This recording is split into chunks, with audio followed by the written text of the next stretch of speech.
Hi friends, ఇవాళ నేను banana చిప్స్ని చాలా ఈజీగా ఇంట్లో ఎలా ప్రిపేర్ చేసుకోవాలో చూపిస్తాను. అందుకోసం పచ్చి అరటికాయలను ఒక 3 తీసుకొని పైన చెక్కు తీసేసి కొద్దిగా వాటర్ తీసుకొని అందులో కొద్దిగా పసుపు సాల్ట్ వేసేసుకొని ఈ చెక్కు తీసిన పచ్చి అరటికాయలని సన్నగా వీలైనంత సన్నగా అరటికాయ ముక్కలుగా కట్ చేసుకొని ఆ వాటర్లో వేసుకోవాలి. ఇలా వేసుకోవడం వల్ల అరటికాయ ముక్కలు నల్లగా పోవు అనమాట. ఈ ముక్కలన్నీ కట్ చేసుకునే వరకు నీళ్ళలో ఉంచుకోవాలి. తర్వాత ఆ వాటర్ మొత్తం ఉంపేసి కొద్దిగా పసుపు వేసి కలిపి ఎండకి కొద్దిసేపు ఈ తడి మొత్తం ఆడే వరకు ఆరబెట్టుకోవాలి. ఇలా తడి ఆరిన తర్వాత ఒక ప్లేట్లో తీసి పక్కకు పెట్టుకోవాలి. ఇప్పుడు మనం ఇవి పచ్చి అరటికాయ ముక్కల్ని డీప్ ఫ్రై చేసుకోవాలి.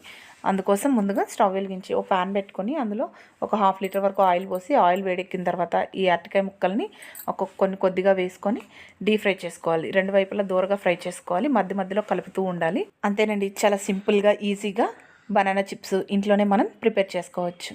మీకు కానీ ఈ రెసిపీస్ కానీ నచ్చినట్టయితే గృహతీస్ కిచెన్ని మర్చిపోకుండా సబ్స్క్రైబ్ చేసుకోండి.